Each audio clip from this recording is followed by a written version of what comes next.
11:20 চা খাচ্ছে। বাজাও। Hello and welcome to my channel. আমার প্রথম ব্লগে আপনাদের সবাইকে স্বাগত। আজকে দেবরাজের জন্মদিন।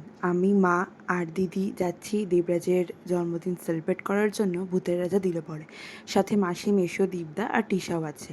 আমরা যাচ্ছি আজকে হাতিবাগানের আউটলেটে। হাতিবাগানের আউটলেটটা শ্যামবাজার থেকে হাতিবাগানের দিকে যেতেই পড়ে। খুবই সুন্দর একটি আউটলেট। আমরা চলে গেছিলাম রাত্রিবেলার ডিনারটা করতে। ঢুকেই দেখছেন কি সুন্দর একটা মন্দির। বাঁদিকে হচ্ছে টেক অ্যাওয়ে। আমরা যাব ফার্স্ট ফ্লোর, কারণ ওদের নিচের যে ফ্লোরটা রয়েছে মানে গ্রাউন্ড ফ্লোর, এই দিকটা হচ্ছে ওদের চাইনিজ কুইজিন। আর আমরা সেদিনকে অথেন্টিক বেঙ্গলি ফুড ট্রাই করার জন্য চলে গেছিলাম। আমরা ওপরের দিকে উঠলাম, উঠে দেখলাম যে ওপরে ওদের রাইট সাইডেই রয়েছে বেঙ্গলি কুইজিনের জায়গাটা। খুব সুন্দর একটি অ্যাম্বিয়েন্স, এবং এখানে দেখুন একটা কি সুন্দর গার্ডেন টাইপের করা। এখানে দাঁড়িয়ে আপনারা বিভিন্ন রকমের ছবিও তুলতে পারবেন। খুব সুন্দর লাগছিল এই সবুজ পরিবেশটা। আমরা ঢুকে গেছিলাম ভেতরে। এখানে বসে আমরা মাসি, মেশো, দীপদা আর টিশার অপেক্ষা করছিলাম। ওরা পেছনের গাড়িতে আসছিল। আর আপনাদেরকে অ্যাম্বিয়েন্সটা দেখালাম। আজকে আমরা দেবরাজের বার্থডের জন্য চলে গেছিলাম। এই যে টিশা হাই করছে। এখন আপাতত আমাদের মেনু দেখা চলছে যে কি খাওয়া যায় কি না খাওয়া যায়। এখানে মেশোকে জিজ্ঞাসা করা হচ্ছিল যে মেশো কী খাবে। মা মাসির গসিপিং আর চলছে, তার সাথে চলছে সেলফি তোলা। এখন দেবরাজের গিফট দেখাচ্ছে। এখন ওদের কিছু একটা রিচুয়ালস আছে যে বার্থডে হলে ওরা পায়েস দেয়, মালা পরায় এবং চন্দন দেয়, শাক দেয়। তো এই দীপদা এখানে মালা পরাচ্ছে দেবরাজকে। আর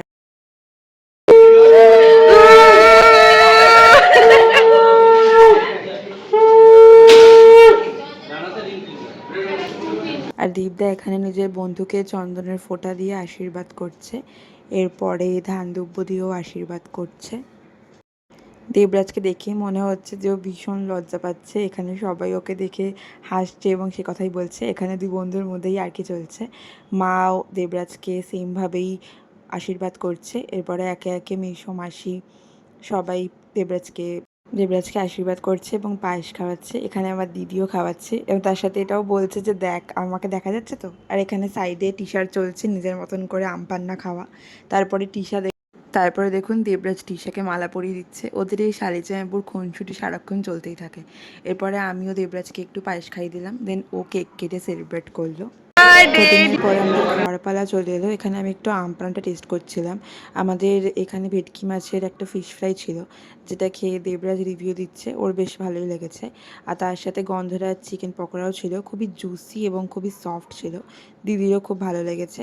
তার সাথে আমরা নিয়েছিলাম বাসন্তী পোলাও। বাসন্তী পোলাওটা খুব মিষ্টি ছিল, তবে খেতে ভীষণই ভালো লাগছিল। দেবরাজ নিয়েছিল তার সাথে চিকেন। ওর ফুড রিভিউটা খুবই ভালো। মেশো খাচ্ছিল থালি, মিশোরও খুব ভালো লেগেছে।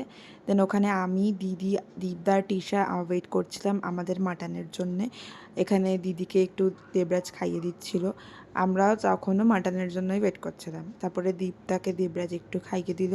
এখানে মা মাসির গসিপ চলছে, যেটা কখনোই বন্ধ হয় না। এই সমস্ত করতে করতে হঠাৎ করে দেখলাম আমাদের মাটনটা চলে এলো। মাটনটা খুবই জুসি ছিল, রাজবাড়ির কষা মাংস ছিল, খুবই একদম নরম ছিল। এই যে দিদির রিভিউ, দিদির খুব ভালো লেগেছে আই গেস। তারপরে আমাদের চাটনি, পাঁপড়, মিষ্টি সমস্ত কিছুই দিয়েছিল। এখানে মা মাসিও খাচ্ছে। এরপরে আমরা ডেজার্টের জন্য নিয়েছিলাম রাবড়ি। রাবড়িটা খুবই সফট ছিল এবং খুবই সুন্দর ছিল। শেষ পাতে ছিল পান। এদের হাতিবাগানের আউটলেটটা ভীষণই বড় এবং ভীষণই সুন্দর। ওখান থেকে বেরিয়ে রাত্রির বাজে তখন অলমোস্ট 11:10-15। আমরা ভাবলাম একটু ঘুরে আসি।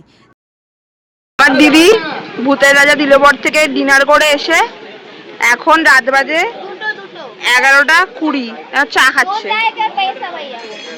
চা খাচ্ছে, আবার বলছি লিট্টু চোখা খাবে। জুতোগুলো দিয়েছি ফরম, এটা লোকটা দেওয়ার ফরম, এটা হ্যাঁ এটাই তো পড়ে গেছিলাম। মানে আমরা মানুষ নয়, আমরা অমানুষ। বই পাচ্ছে এরকম বলতে নেই মা। এখান থেকে বেরিয়ে আমরা চলে গেছিলাম যে যার গন্তব্যস্থলে, অর্থাৎ বাড়িতে। আজকে এই পর্যন্তই। আশা করি ব্লগটা ভালো লাগবে। যদি ভালো লাগে তাহলে একটু লাইক করে দেবেন, চ্যানেলটাও সাবস্ক্রাইব করে দেবেন। আজ এই পর্যন্তই। ভালো থাকবেন, সুস্থ থাকবেন।